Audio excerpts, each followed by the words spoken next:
Dans son bureau, le président du parti CDP détaille la carte du Burkina Faso. C'est ici, dans cette partie frontalière avec le Mali, qu'Oumarou Dicko, un maire membre de ce parti d'opposition, a été assassiné ce dimanche.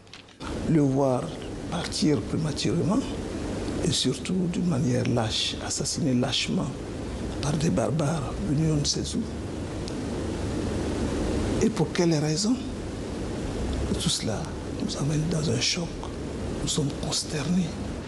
Edi Komboigo ne laisse rien paraître et pourtant il est en colère contre ces terroristes qui profitent de la porosité des frontières pour mener des attaques sanglantes au Mali comme au Burkina. Mais il en veut aussi à l'État burkinabé, incapable selon lui d'assurer la sécurité. Nombreux sont les maires de la région qui sont actuellement à Ouagadougou et qui n'y vont plus par peur. Nombreux sont ces députés qui mettent plus pied dans la région. À juste titre, si l'État est incapable d'assurer la sécurité de ses administrés, c'est déjà un échec. Cet édile ne veut pas dévoiler son visage et encore moins la ville où il a été élu. Pour les maires, comme pour les professeurs des écoles que les terroristes considèrent comme des ennemis, l'anonymat est devenu la règle. Il est le maire d'une commune dans la province du Sandmatanga, visée elle aussi par des attaques.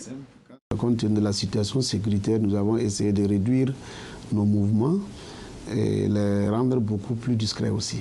On ne circule plus avec nos véhicules de fonction, on circule avec beaucoup plus de véhicules privés. Il faut toujours ne pas se faire remarquer, changer ses habitudes, voilà, pour s'y rendre. Donc c'est très compliqué.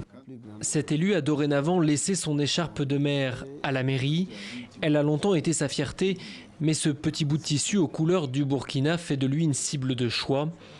Une minute de silence sera respectée ce jeudi à l'Assemblée nationale en mémoire d'Oumarou Dicko et des autres victimes du terrorisme au Burkina.